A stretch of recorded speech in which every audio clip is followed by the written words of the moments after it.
Hi, I'm Dolly Vasta, and welcome back to Dolly's World. I have an exciting show for you today, so as they say, without further ado, I'd like to introduce you to my guests. Dr. Joanne Berger, well-known ornithologist, author, and distinguished professor of biology at Rutgers University. Now, on her right is Tico, an almost human 45-year-old red lord parrot, correct? Correct. Very good. Okay, let's get moving here. When you were a child, did you pick up and bring home injured birds? Always. When I was very young, my father started showing me nests of killdeers and things like that.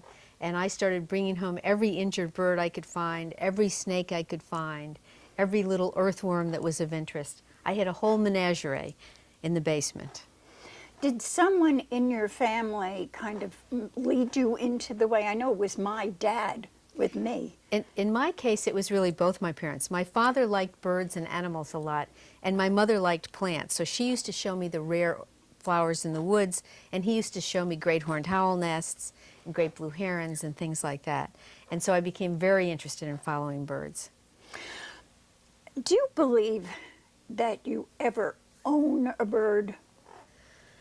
Well, you might own little finches and birds like that, but birds that are really complex and that have a very interesting life history, you can't really own them, because a bird like a parrot, it wants to make you part of its flock. It doesn't see you as owning it. It sees you as part of its flock.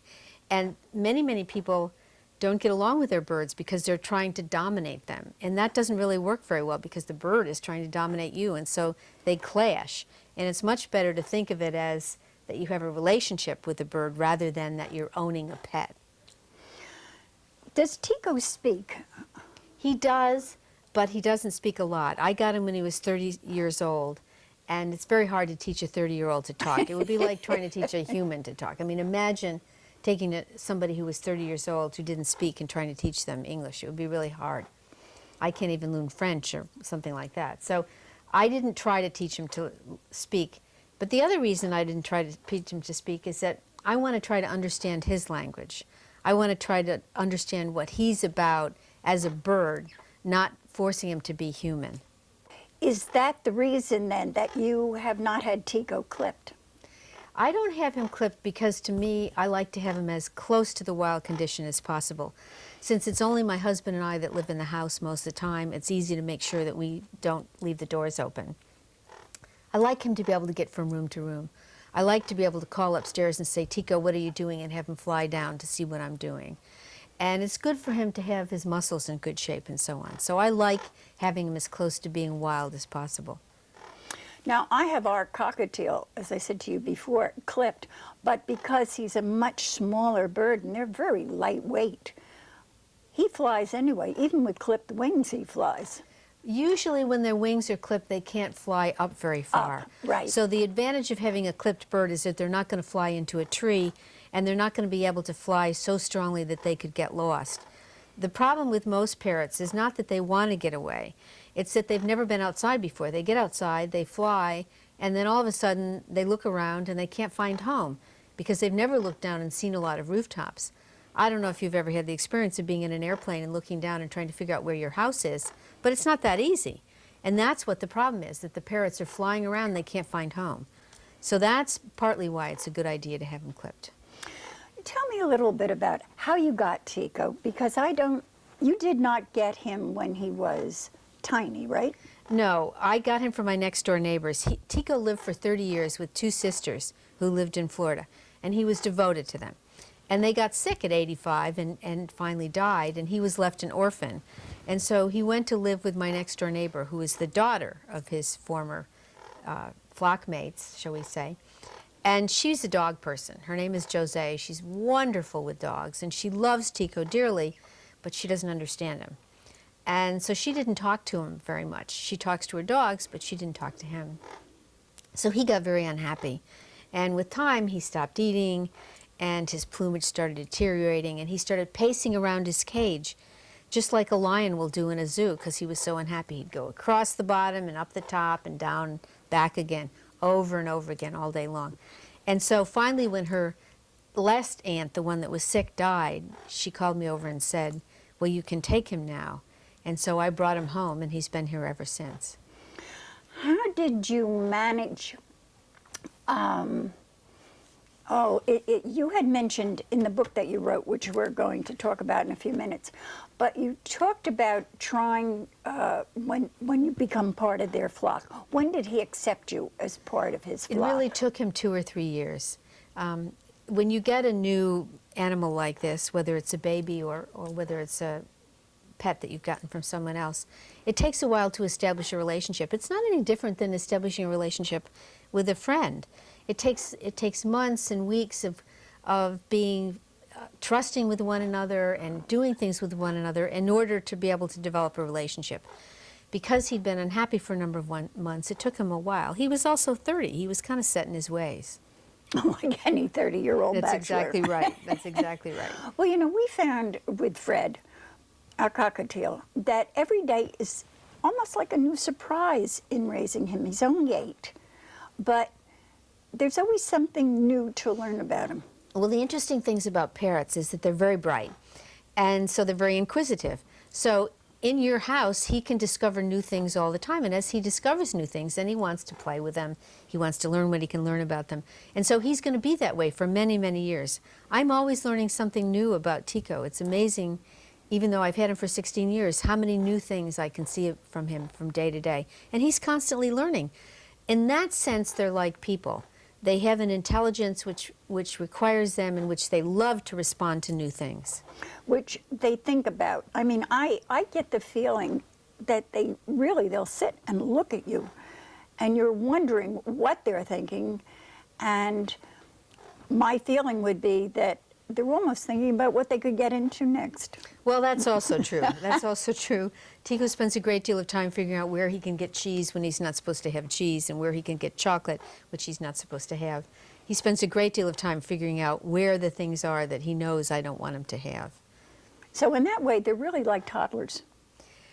People have estimated that they're kind of like a precocial 3-year-old. Really? So you really shouldn't get a parrot unless you're prepared to live with a precocial 3-year-old for a very long time. Because you know what? They don't go away to college, they don't get married, and they don't move out. They want to stay with you, and that's it for a very long time. And I also think that the older they get, the more possessive they get.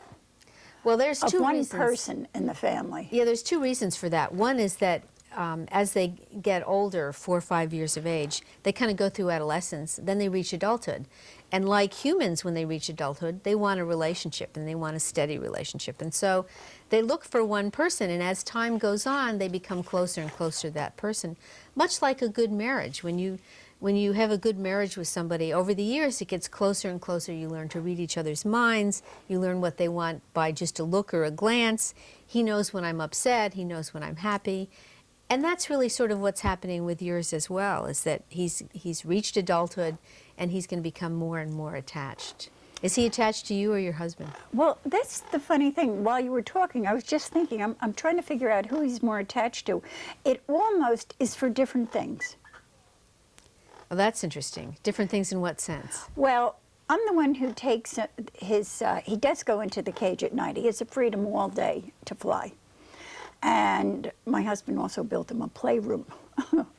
We don't spoil our animals. No, no. You know? Tico has his own room also, so I understand. But I take his cover off his cage in the morning. I'm the one who takes him out, who says good morning to him, gives him his morning crackers, which he loves.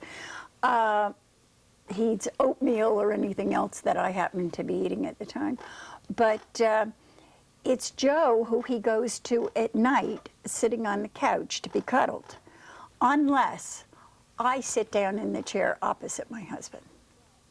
And then he'll want to pop over. Well, the first thing is that parrots really like routine. They're very into doing things the same way. They want to eat the same time. They want to go back to their cage at night. They have a routine, and they like it. So if you've established a routine with him where you get him up in the morning and your husband takes him at night, that's what he's going to want to do, because that's what's familiar, that's what he likes, that's what they always do. Tico has a routine. He gets up, he has breakfast with me. Same thing. He wants to be able to do things in exactly the same way. So you're very lucky if he really likes both of you sort of equally, because very often they pick one person and then they decide to defend that one person against the other one, and that can be a problem. Well, I think it's because both of us have shared. I think that's right. I think if you start right from the start, you're lucky. Did you get this as a youngster?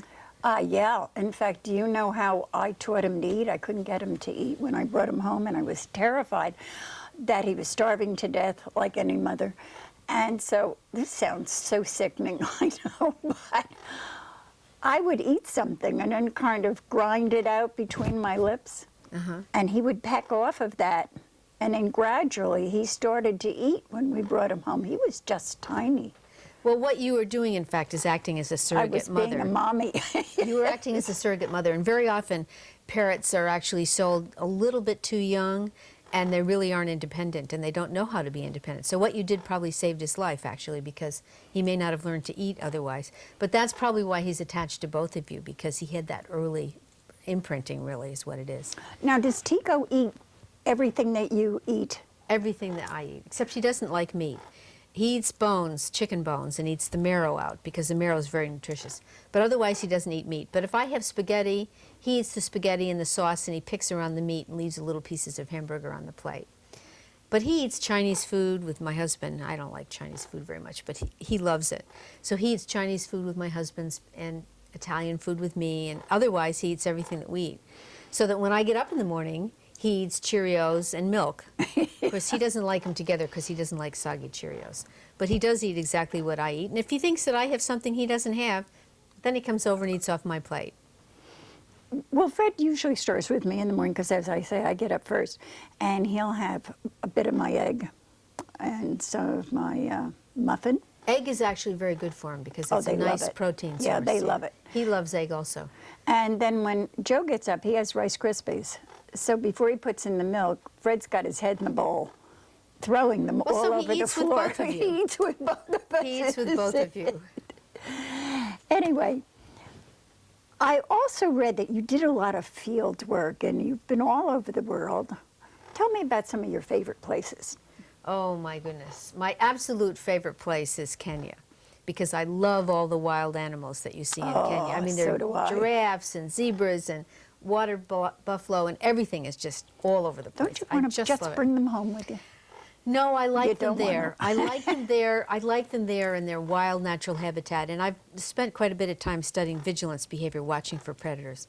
But another favorite place of mine is Peru, where I recently was studying the clay-eating behavior.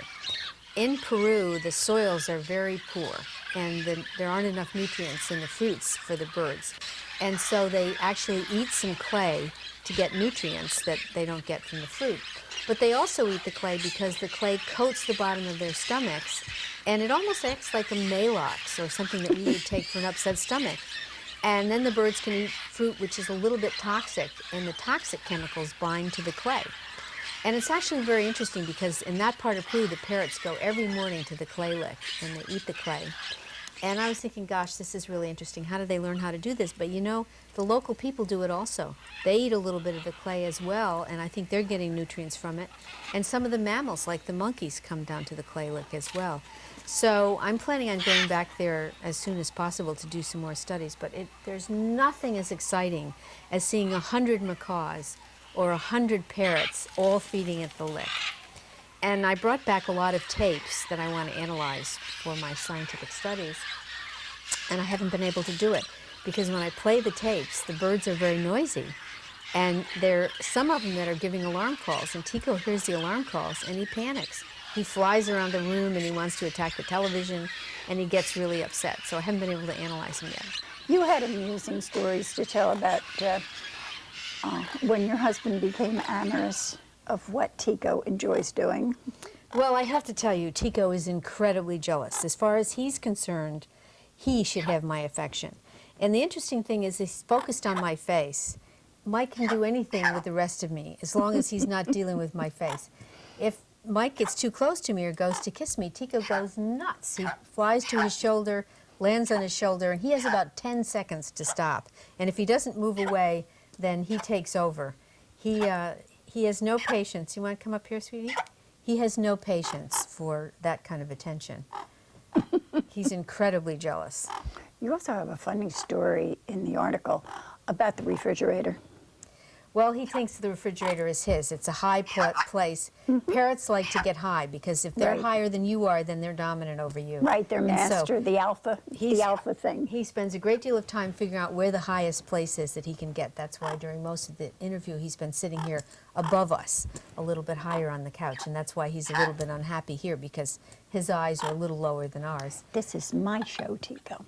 But he likes to be higher, and so he takes the refrigerator as his, and if you try to get something out, I can get something out, that's okay. But nobody else should mess with the refrigerator. It's great for a diet. Great, absolutely. Well, you also spoke about something which I've always been interested in. I've had other guests who have talked about it, and that's this coexistence between people and, the animal, the bird world, the other world. Well, I think that humans have a need to communicate with other animals, and it goes way back in our history. If you go and look at the caves at Lascaux, where I've been, you can see that animals are very much a part of the paintings, and they draw pets as well. If you look at the tombs of the kings in Egypt, they're drawing pets as well. And so I think people have always wanted to have animals, companion animals, if you will, with them. And parrots would have been very appealing because they talk and they follow you around and they're personable. And so I think having birds in the house goes back a very long ways.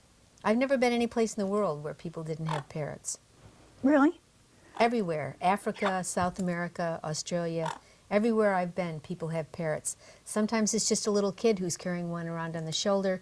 Sometimes it's a cage outside the house. Even in Japan, people carry around cages and leave them in the parks during the day so their parrots can have sunshine. I would have thought that dogs came first.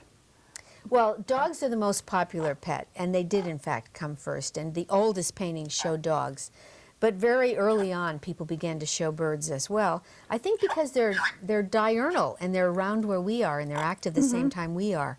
And so birds are very much a part of the life that we see around us. Now, they can mix in the same household, dogs and birds. Very often, that's exactly right. They need to be raised together, and it takes a special kind of a dog and a special kind of a bird. But Tico used to live in a house with a couple of dogs, and he dominated them. Boy, they better not get too close to him, or he would just take after them. Well, Fred dominates our chocolate lab. It's not surprising. And it's funny. It's funny. The dog will back up. But partially, it's because the bird isn't acting the way a bird should act. To dogs, birds fly away, and when they fly away, the dog chases them. A bird that turns around and goes towards them is not what it ought to be. And so obviously there's something the matter, and they should do something about it. Yeah, so they leave. That's exactly right. That's exactly right. Oh, he's been so busy having this little conversation. It's like a one-on-one conversation over here. Right, Teak? Well, he's part of what we're doing, isn't that right, sweetie? Yes. Yes. I bet he has some bite, though, when he grabs hold of you. Pretty baby. This is his attention. He likes to be. Oh, He likes to be preened. He likes attention as much of us like it. And he closes his eyes in a kind of ecstasy. Oh, it's funny to watch them because right above the head feathers on Fred, I scratch, and he just wreathes, this. Oh, Absolutely. it's so wonderful. Absolutely. They We really laugh. like being preened. It's very part of the kind of attention that Well, he preens you too, right? absolutely. Your toes, I believe. Everything. He preens my fingers when I'm trying to write at the computer. He preens my toes if he can't get to my fingers. He sits on my shoulder and preens my hair. It's very much part of his interactions. We just have fingers. Fred only preens fingers. He doesn't do your toes? No, I usually have him in fluffy slippers. Oh, well, then he can't get to them. See, I don't wear fluffy slippers. What can I say? But now this is interesting, and I don't know why. He will not let my husband tie his shoelaces. Can you figure that one out? No. I can't figure out what he's doing. We can't figure it out either. But they usually like shoes a lot. But I Do think they? it's partly because that's another appendage, and Oh. that's what's going on. Either that or maybe to their mind you're going out. Once, That's the other once possibility. you're going to Tico leave doesn't them. like it when I put on a lot of clothes because that means I'm going someplace else.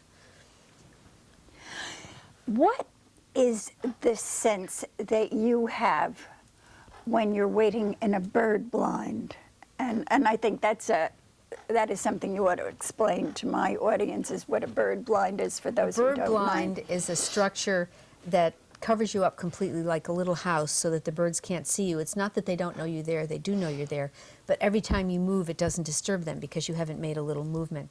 But when I sit in bird blind, it's the most incredible, wonderful thing because it's just me and a bird world around me, and the birds aren't disturbed and they're behaving as they always do, and you're seeing a glimpse of nature that you can't normally see. And you get to know each bird, and you know which is the male and which is the female, which are the young, and who's being aggressive towards who.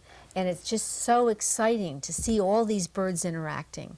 It's like watching all those birds feeding at a clay lick. There's nothing in the world like 100 birds all interacting with one another.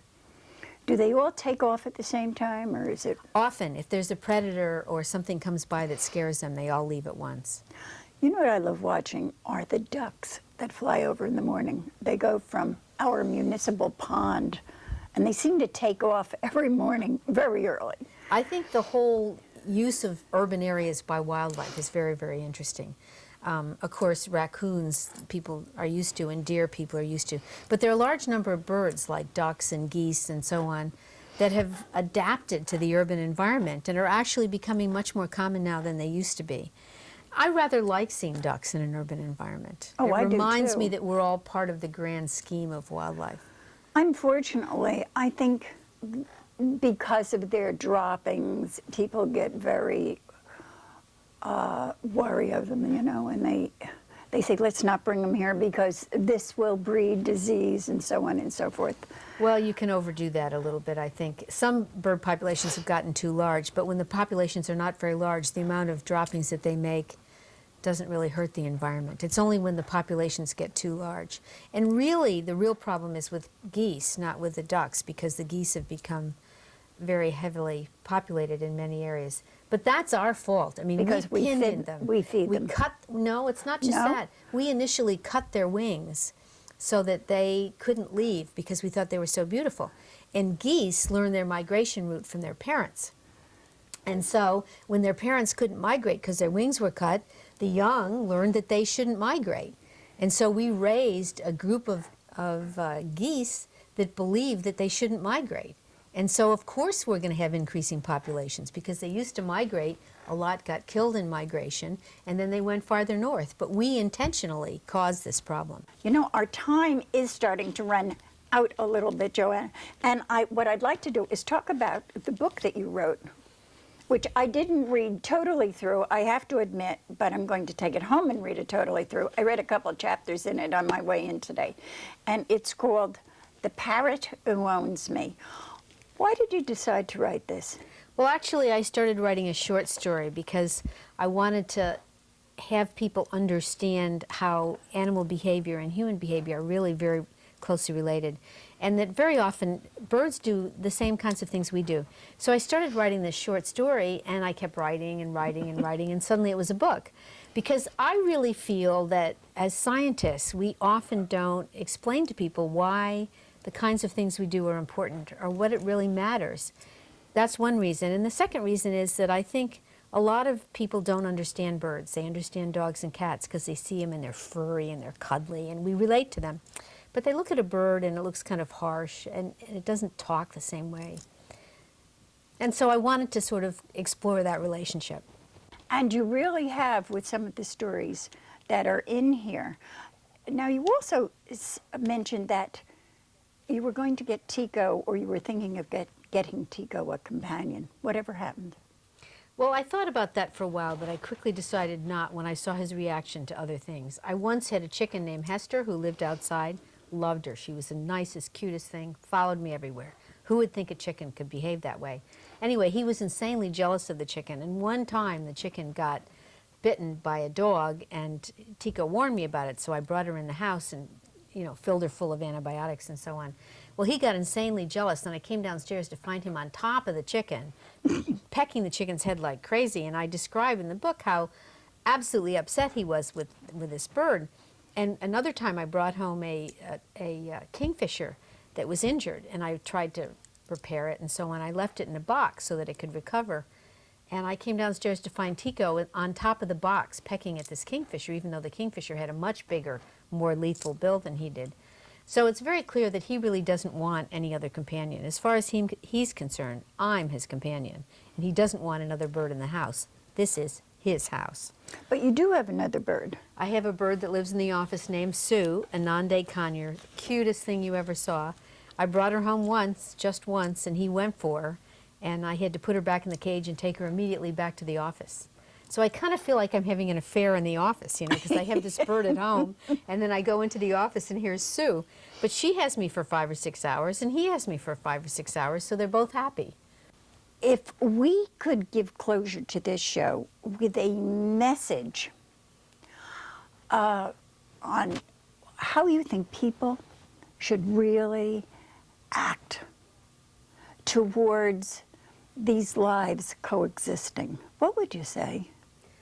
I would say that the important thing to remember that parrots are individuals and that birds are individuals, just like a dog and cat. They have their own personality, and that you have to try to coexist with them. That's one message. Another message is, if you're really interested in getting a bird, read my book so that you know what it entails, because a parrot is a very costly animal. It's costly in terms of time, in terms of emotion. It wants to be with you all the time.